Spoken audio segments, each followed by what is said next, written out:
Hello mga mare, welcome to my mini vlog.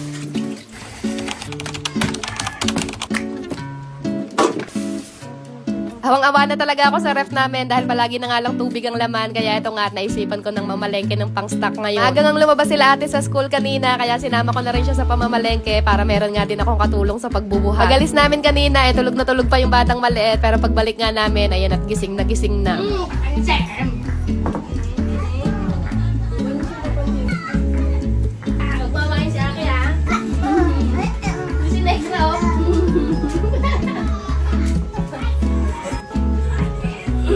Kanina pala mga mare, pagkatapos ko asikasuhin si ate sa school, naglaban na rin ako ng mga damit namin. At eto na naman nga tayo, mukhang nagbabadya na naman nga ang ulan at medyo umaambon-ambon na naman nga, kaya nilikom lang din muna namin itong mga sinampay ko.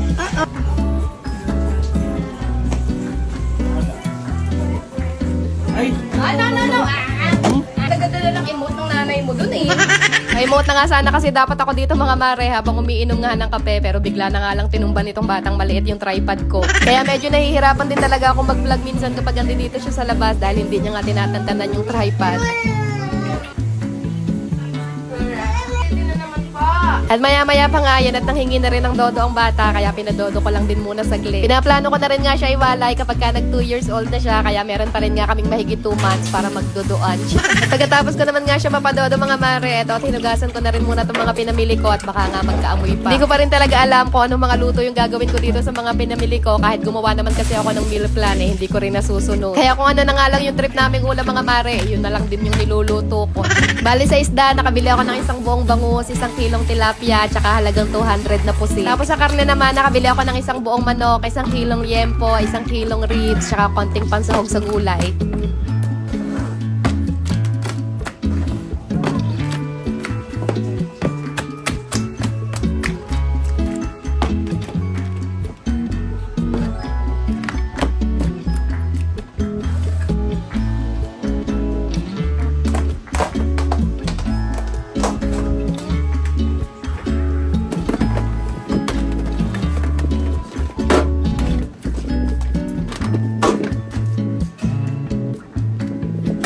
Tapos dito naman nga sa mga prutas at gulay mga mare, konti lang muna yung pinamili ko para hindi rin nga ako mabulukan. Malapit lang din naman yung talipapa dito sa amin, kaya pwede lang din kami tumakbo ng mabilis kung meron man nga kaming kailangang gulay.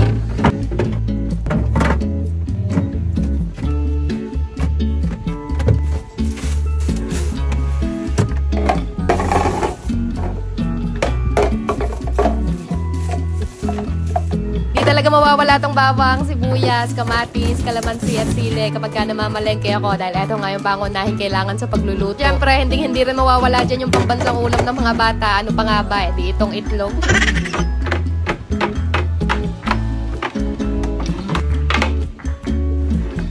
Thank you Lord sa lahat ng blessings. O siya, ayun lang naman ang mga ganap ko ngayong araw. Kaya paano mga mare, good night na muna at ayun lang muna ulit for today.